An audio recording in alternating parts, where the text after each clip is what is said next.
Hello everyone, welcome to PUC Physics Explained channel. In this session, I'm going to take PUC First Year Physics, Chapter 8 Mechanical Properties of Solids. In that, the second part, I'm going to take stress and strain. Here we'll take the definitions of the stress and strain and their different types and detailed discussion we are going to take. Kindly subscribe to my channel, and if you are already subscribed, share and comment. First, we'll take the what is the definition of stress. To take the definition of the stress, the explanation will take.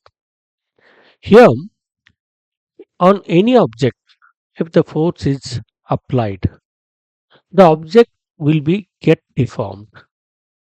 The deformation means its shape and size will be changing, and the force is applied on this object. Object will be get deformed, and its shape and size will be changes. And the deformation is depend on the magnitude of the force applied and the type of the material. And when the deformation taking place, there is a internally restoring force is acting. The internal restoring force. When the force is released, that will restore to the original shape and size, and that restoring force will be acting. And the magnitude of the restoring force is same as that of the applied force, but in opposite direction. Then this restoring force per unit cross-sectional area is called as a stress. The restoring force acting per unit area is the stress. And here the P is the force which is acting on the object. The restoring force if you take as a F, then the area A if you take the cross-sectional area, the force is the stress will be the restoring force per unit area. And here we'll take the another object which is a square where the force F is acting, then the on the area the restoring force R is acting, and the restoring force per unit area what it is there, it is the stress. Whatever may be the its safe, whenever the force is acting, okay, the restoring force per unit area will be the stress.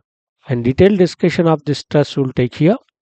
When forces are applied on a body in such a manner that the body is still in static equilibrium, it is deformed to a small or large extent depending on the nature of the material of the body and the magnitude of the deforming force. That small or large, the deformation will be taking place. The deformation may not be noticeable visually in many materials, that may not be noticeable visually in some materials, but it is still there in the that object. When a body is subjected to deforming force, a restoring force is developed in the body. There is a restoring force is developed in the body. This restoring force is equal in magnitude but opposite in direction to the applied force. The restoring force per unit area. The restoring force per unit area is known as stress. If F is the force applied normal to the cross section and A is the area of the cross section of the body, then magnitude of the stress is equal to force per area. The force applied and the restoring force is are equal in magnitude. Therefore, that F only taken F per area will be the magnitude of stress. And the SI unit of stress is Newton per meter square or Pascal. That's a force per area. And its dimensional formula is M L raised to minus 1 T raised to minus 2. As Newton is a kg meter per second square.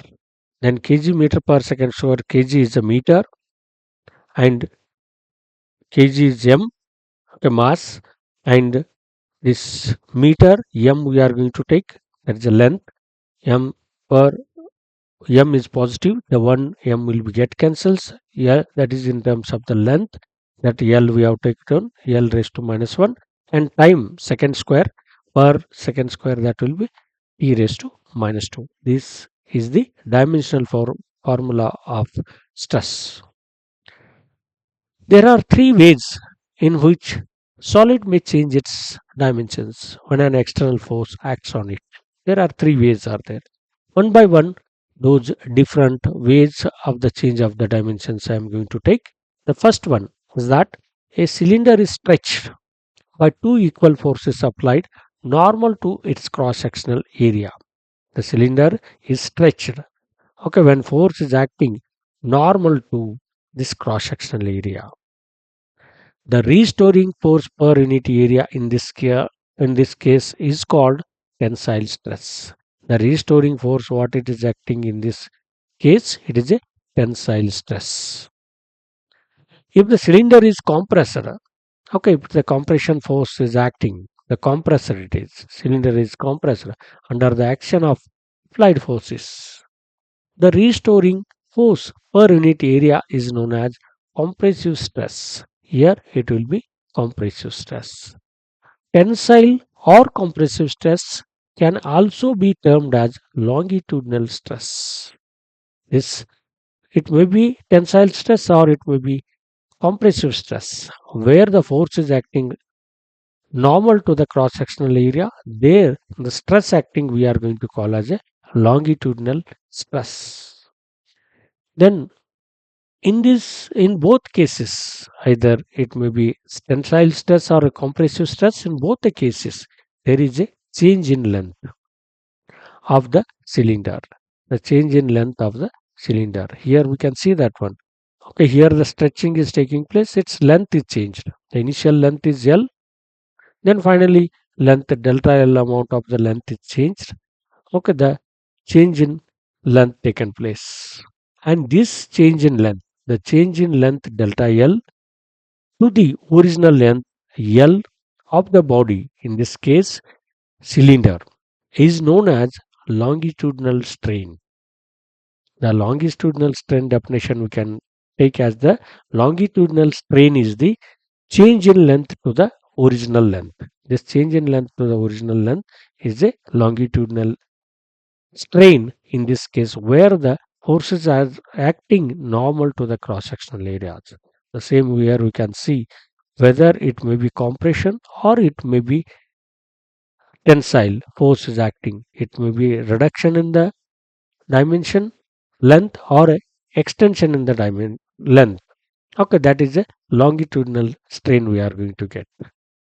Further moving, the second case, if two equal and opposite deforming forces are applied parallel to the cross sectional area of the cylinder. Okay, here two deforming forces which are acting parallel to this cross sectional area, parallel to this cross sectional area. Then there is a relative displacement. There is a relative displacement of the two faces taking place between the opposite faces of the cylinder. Between these two opposite faces, there is a relative displacement. That is shown here.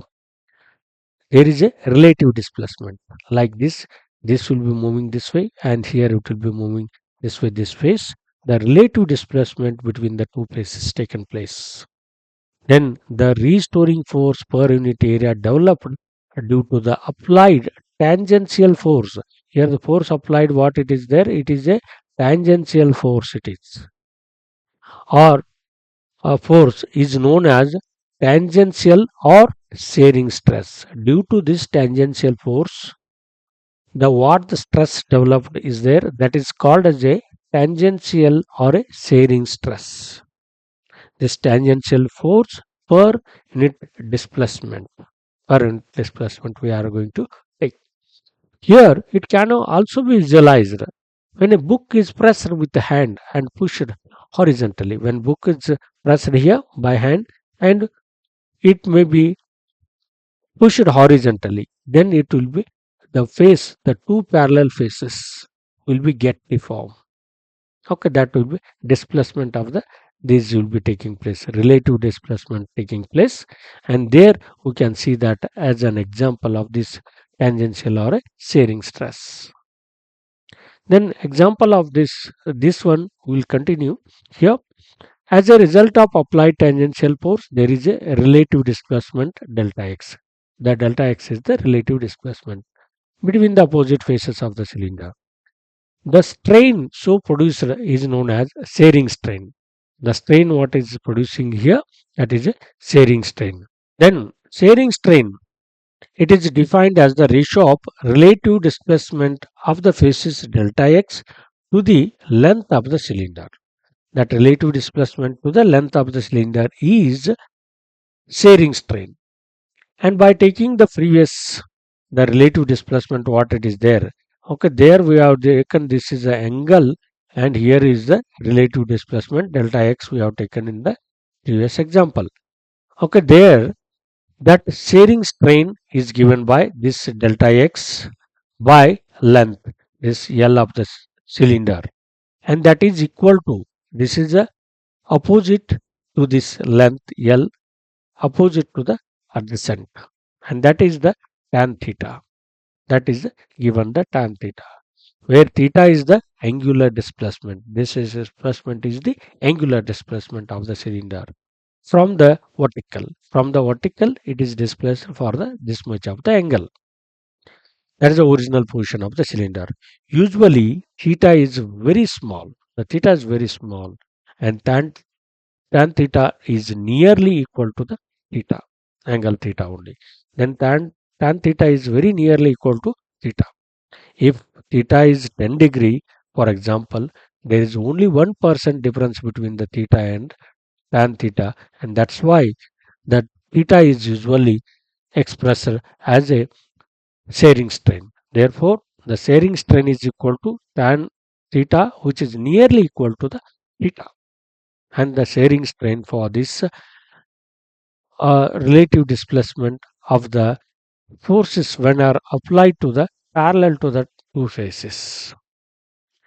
Then further moving, third case, if the solid sphere is placed in the fluid under high pressure. The solid sphere is placed in the fluid under high pressure, is compressed uniformly on all sides due to the pressure of the this surrounding fluid, that will be compressed from the all the side, and the force applied by the fluid acts perpendicular to the direction at which point of the surface and body is said to be under hydraulic compression. What the surface is there, to that normal forces are acting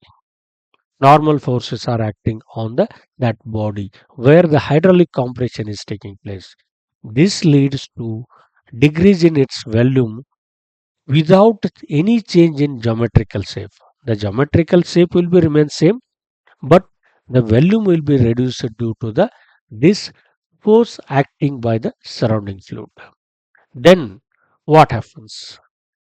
The body develops internal restoring forces, and that are equal and opposite to the forces applied by the fluid. The body restores its original shape and size when taken out from the fluid. When the solid is taken out of the fluid, then the forces are not acting. Then it will take its original shape and size. The internal restoring force per unit area in this case is known as hydraulic stress. Okay, the internally within that solid sphere, what the restoring forces are acting, that is per unit area, is called as a hydraulic stress, and in magnitude is equal to hydraulic pressure. That magnitude of hydraulic stress is equal to the hydraulic pressure, that is applied force per unit area. Hydraulic pressure is a applied force per unit area, that is hydraulic stress. The strain produced by hydraulic pressure is called volume strain. The strain what it is produced, that is called as a volume strain. Sometimes it is called as a volumetric strain also. And the is defined as the ratio of change in volume to the original volume. Change in volume to the original volume. Therefore, volume strain equal to change in volume delta V to the original volume V. Then here the strain what we have taken in all the three cases. It may be longitudinal strain or it may be shear strain or volume strain. The strains we have taken, those are the ratios.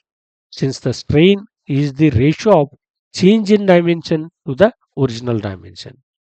Only the dimension ratios are there. Therefore, it has no units or dimensional formula. The strain is not having any units or a dimensional formula. This is about the stress and the strain we have taken, and these stress and strain we are going to take for the further study in this chapter. Then we'll move for the further sessions in the next session. Thanks for watching. If you like, share, subscribe and comment.